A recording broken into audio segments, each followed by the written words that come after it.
Hi, welcome to Business Influencers. I'm your host, Chris Salem. Hope everyone is having a great week. You found us here at the TALRadio.org platform. Hope everyone is enjoying the content shared here each and every week from the different subject matter hosts that host many shows across many content areas. And again, with Business Influencers, we've been here now for over 4 years.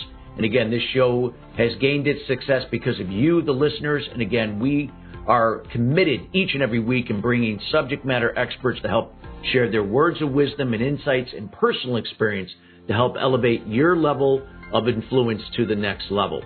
If you'd like to see content that has not been shared on the show in the past, feel free to reach out to our team here at Chris@ChristopherSalem.com. And we encourage you also to follow us on Spotify, Apple, our video portion of the show on YouTube, and of course here at the TALRadio.org platform. Our show is being brought to you today by Alumni Direct. Alumni Direct is a new social media community platform dedicated to bringing alumni together from all different generational types and an opportunity to meet new people for the first time. Now, it is a membership program taking out all the noise out of social media. You get to generate genuine and authentic relationships with the people you choose to interact with. If you'd like some more information about Alumni Direct, check them out at alumnidirect.com. That's alumnidirect.com. Well, we got a great show for you today. Everybody's heard about AI, but you're going to be hearing AI now from an enterprise perspective. So this is for you, corporate leaders, business executives, CEOs, anybody that, again, is serious about taking your organization to the next level. We're going to be talking about enterprise AI signal versus 99% that is hype. We're here with Allen Choughlin. He is a subject matter expert in the area of enterprise AI strategy, working with organizations from Fortune 500 companies and above, and helping them to map out their futures in this particular area. And without further ado, we welcome Allen Choughlin to the show. Allen, how you doing today? I'm good, Chris. Thanks for having me. I'm excited to be here. It's a pleasure to have you here. So let's talk a little bit about some of the. We always like to talk about the the foundation, the backstory, so to speak, about enterprise. In this case, enterprise AI, and why it is going to be so important for enterprises across all industries, whatever industry they serve or industries they serve. Why this is so important and should be considered at the top level in terms of their strategy. Yeah, I mean, there's a lot to unpack there. I'll go to the kind of go-to, right? So imagine a world that didn't have electricity, and then imagine there was a switch that was flipped, and not only do we all have access to electricity, but we're all getting access to it in real time as it's being invested in and evolved by a number of massive frontier model companies. And so when you think about a before versus during and after, if someone were to say to any executive, especially in a big company, how would your value chain be evolved if and when there was a world yesterday that didn't have electricity, and then today we've got electricity? And what are the kind of things that keep you up at night that if your competitors were to harness electricity more effectively than you, what kind of a competitive disadvantage would you be in? And therefore, this is why folks get so excited, and also such a degree of organization is placed on enterprise AI today go forward. Great. Thank you for sharing. And I hope listeners, again, we encourage you to share this show with other leaders in your organization, because this is a very, very important topic moving forward. What would you say, Allen, that, listeners that are, running either a business unit, running an organization, and, where would they start when it comes to AI? Like if they're, a lot of organizations are obviously are using it on whatever level that may be, but, really seriously incorporating this into their operations, into whatever way that is going to enhance and streamline their processes better. Yeah, I mean, I think the more things change, the more they stay the same. So it's people, process, technology. The technology itself, which, just to be clear, artificial intelligence is a pretty squishy thing to define, right? But if you want to define it, I think a pretty straightforward way to think about it is it's a system, right? So there are component parts that are different types of technology. Obviously, frontier models being extremely important. LLMs, think of them as the brain, right? And then there's all these other different dimensions, including database infrastructure and different component parts. But to answer your question, I think that the way you really want to think about it is people, process, and technology. And do you have leaders in your organization that have the right mindset, right? This is anybody that tells you, literally anyone that tells you, this goes to the hype versus the signal, anybody that tells you that they know exactly where things are headed in the next 24 some odd months, run away, opposite direction. This stuff is moving so fast that you really need to develop a framework for how you think about that people, process, and technology, and how you step into iterative execution. So one thing I would give you an example, and big shout out to Yum Brands, of all brands, Yum Brands, Mike Forrester, who's the VP of AI, he gave an extraordinary presentation on this topic at Snowflake Summit a couple months back in early June. And one of the things he revealed, that, and this is not confidential information, it's presented appropriately, is that the chief AI officer of Yum Brands, who I think Mike reports to, convinced the CEO to lock the CEO, the CFO, and the other top 398, I believe it was, executives in a conference room, essentially, for 7 to 10 business days, I believe it was. And they curated a beautiful, super strategic curriculum that was dedicated to getting the light bulb to go on from a mindset perspective of every single one of those top executives. Everyone had to show up, everyone had to turn the phones off, and so on and so forth. And they made a big bet that by doing that, they would take care of the mindset shift and have the aha, moment. And then that would cascade throughout the various dimensions of the organization. And clearly it's working and it's worked, but it's a heck of a calculated risk that they took, and it was the right one. So you got to get the leaders from the top down to put their hands on keyboards, hands in dirt, and learn this stuff from first principles of actually using it and experiencing it. You can't read about this stuff, and assume that you're going to shift your mindset, in the same way that those that actually do the work in the dirt. Yeah, I agree. It's not like, on a commercial consumer level where people, can, find out information on, online about it, and then, actually use the ChatGPTs and the Perplexities, the Claudes, where this is completely a whole different ball game. You mentioned they really got to really dig in, and where do you feel like that starts? Does that start with people like yourself, like people that have been immersed in it from the beginning, that understand how, where it is and how it's evolved and where it's heading? Where would that start? I think you just keep it as simple as you can. Put together a small cross-functional pod, for example, and make sure you got some technical horsepower in there, but you got to have subject matter expertise, you got to have business people in there, and you want to stand up a very specific and tangible objective and goal associated with a sloppy workflow or sloppy process, but something that's super important to the business. And then you have to embrace, appropriately an AI tech stack, AI native, of course, and enable that team, to have the psychological safety and permission to get after it and to mess up, make mistakes. But once that starts to happen and folks get to see that, it becomes quite contagious. Yeah. Challenge there is that, you got to unlearn a lot of bad habits, right? And when I say bad, I don't mean they're bad habits pre all of this explosive growth. It's what they know. It's what they knew up to that point, but not serving them, correct?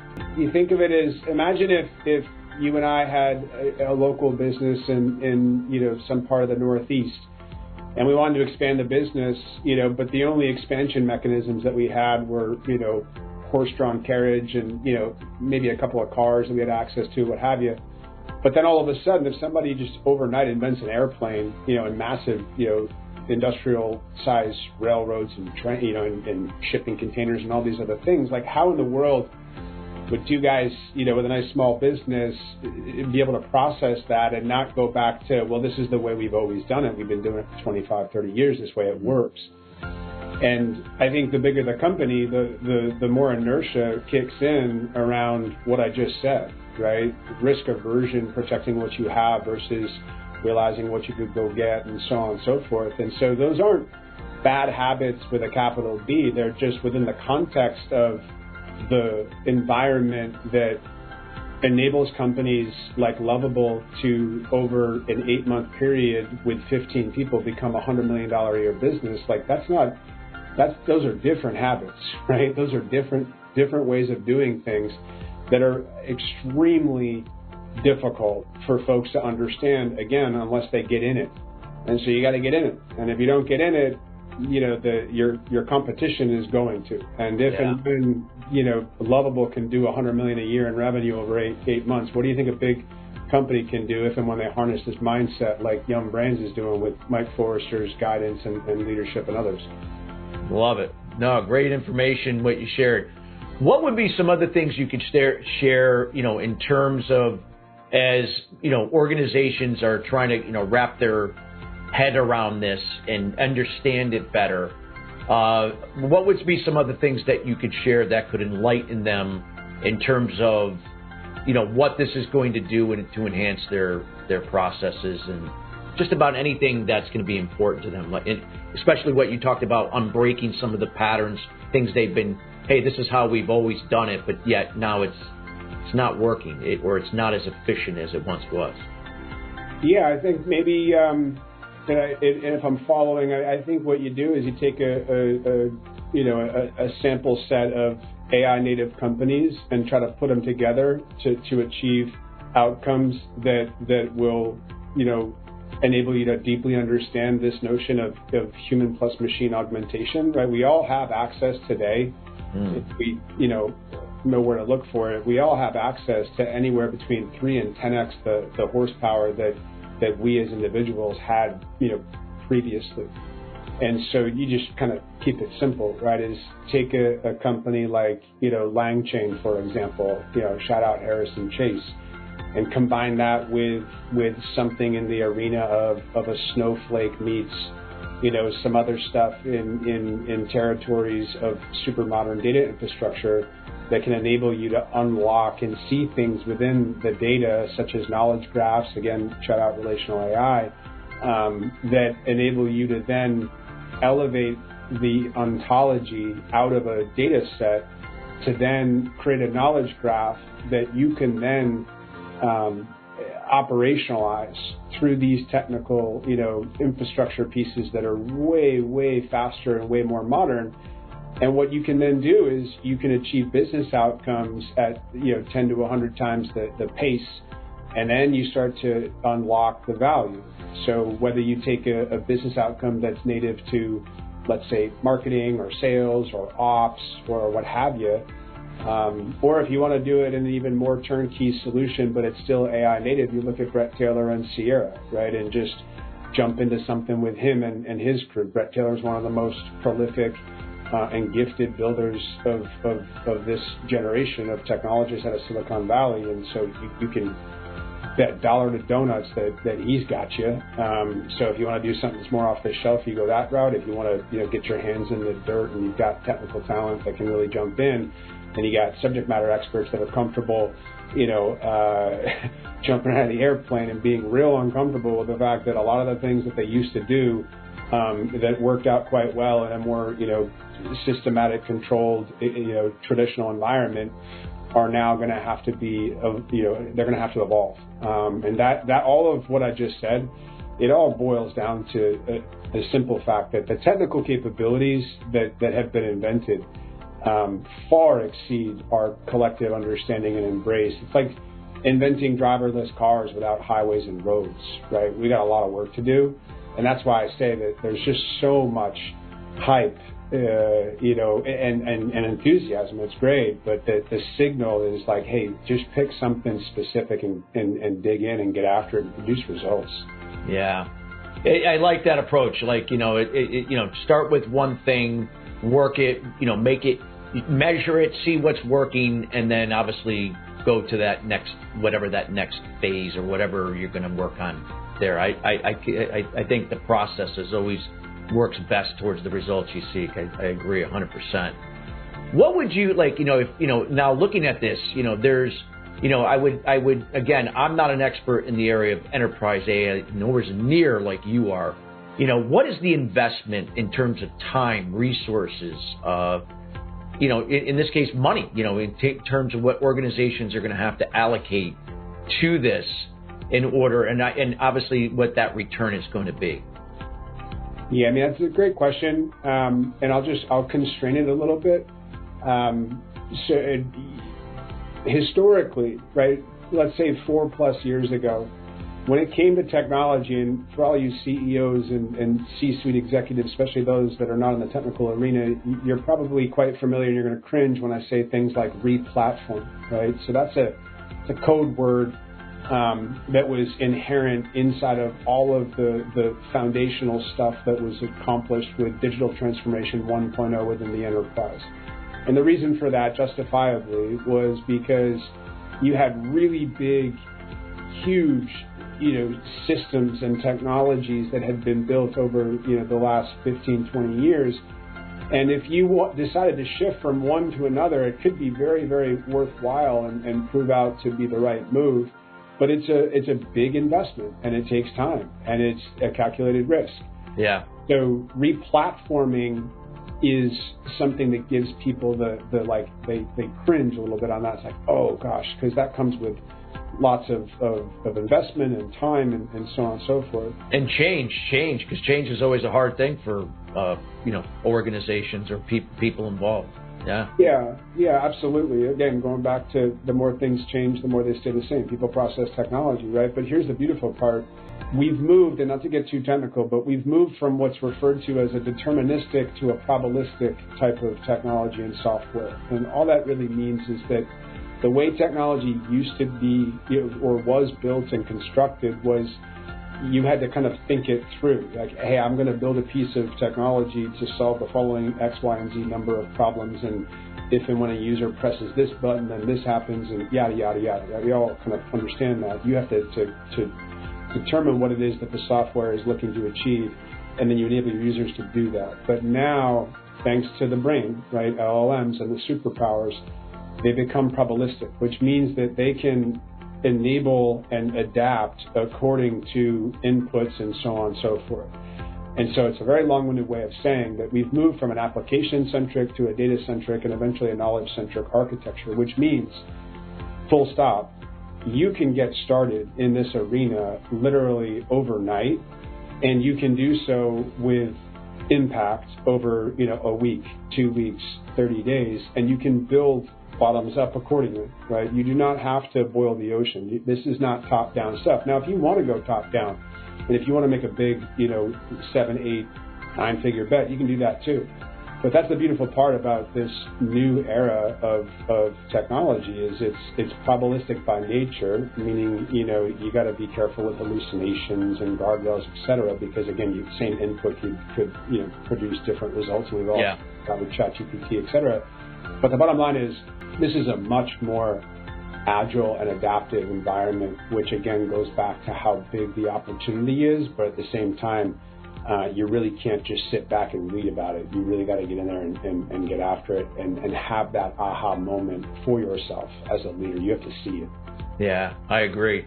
Now, does that mean, I guess it depends on the size of the organization, budgets, of course, what industries they're in.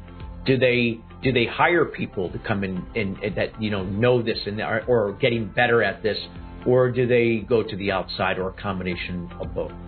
That's a really good question. That's a very context-specific question. There are a lot of folks that have a pretty strong point of view that IT in particular, which historically maybe looked at the business as their customer.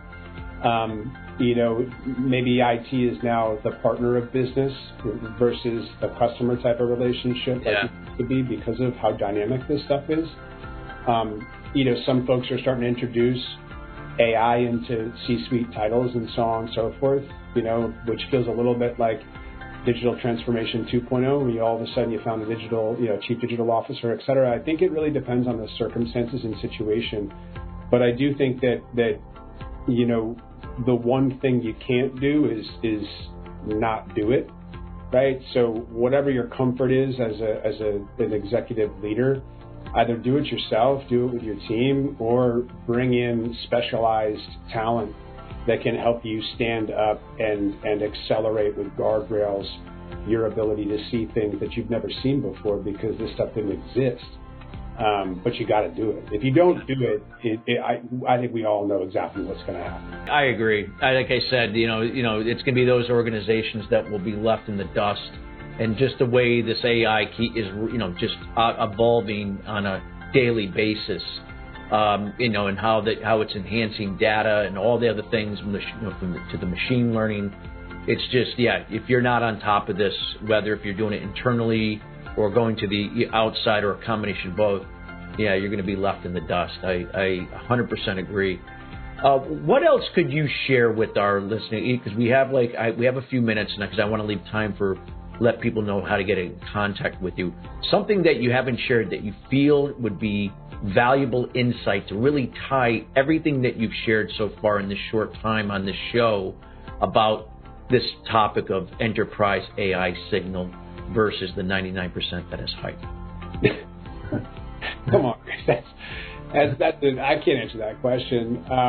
Where my mind goes, quickly is there's a Gartner report that came out at the end of July, I believe it was. Maybe it was June, I don't know. But it was out of Australia, and it wasn't really picked up on as much as I think it probably should have been. And it was a topic of my most recent newsletter, number 40, which hence, I guess, the direction of this conversation too. But the bottom line is Gartner did an analysis, and they had a transparent framework that they put forth for how to evaluate whether or not a technology vendor's claims about being agentic or an agent or what have you is valid. And what they found was, after analyzing over 1,000 different vendors whose core value proposition as positioned in the marketplace was agent this, agent that, what have you, was that only 1% were actually agentic by nature. And I think that what that tells you, because the first order thinking is like, oh, the marketing folks are, maybe stretching a little bit and so on and so forth. And, maybe. I think the other side of it could be there's so much valid enthusiasm around the implications of what you can do when you develop an intelligent system that unleashes the relationship between signal, which is data and therefore insights, and the actual probabilistic system and software, which is effectively an agent to act with some calibration of autonomy in conjunction with human beings to give them the superpowers that everybody has access to if you understand how to build the system.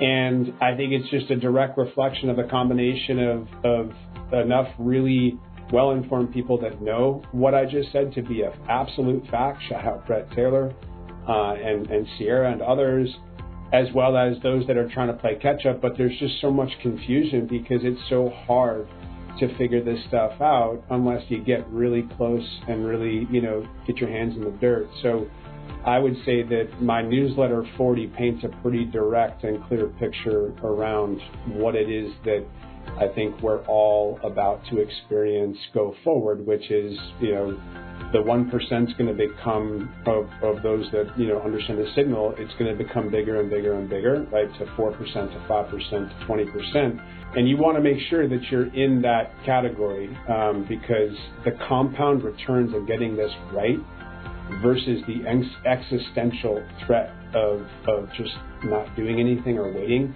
I think has become quite clear, over the last 6 to 12 months. So just dig in, get after it, but use your own, come to your own conclusions, do your own work, and develop that independent thought around what it is and isn't by doing the actual work. Because if you just read a report or, listen to some marketing stuff from a distance, you might fall into a trap that is going to be a bit painful to recover from. Yeah, absolutely. Love to keep going on. We got to definitely have you on a future show to kind of elaborate where we left off here. But we are coming to the end of the show. I'd love to, first of all, I want to thank you for taking time out of your schedule to be with us here today, not only for myself and the business influencer team, but everybody here at TAL Radio, part of the Touch of Life Foundation. Right on, Chris. I appreciate it. It's been a great experience, and thanks for having me. Thank you. And I want to make sure that listeners get in contact with you. So anything that you'd like to share and how they can contact you, what you're up to, or anything that you'd like to provide them. Yeah, you bet. I appreciate that. So AIwithAlec.com is a centralized resource, bunch of different dimensions of the content that I've been producing and publishing over the last, 9 some odd years of being in the space. You can get me on LinkedIn, you can get me on Twitter, pretty easy to find on either. But yeah, subscribe to whatever it is that you find useful and interesting, and let me know what problems you have that you're trying to solve for, and hopefully I can be helpful with the content I produce and distribute regularly. Great. And listeners, we'll make sure all of that information will be in the show notes as well here for this episode. So again, feel free and connect with Alec. Take advantage of those resources. Also reach out to him on LinkedIn and connect. And again, make sure to share this show with other leaders, people that make those decisions, because this is critically important to where your company is and where it's going. Till then, everybody, we want to wish everybody a great rest of your week. Thank you. And again, we'll be back next time at the same time. And if there's anything you'd like to see on a future episode, feel free to let us know at our team here at chris@christophersalem.com. We'd be more than happy to entertain that for a future show. Till then, everybody, have a great rest of your week and take care.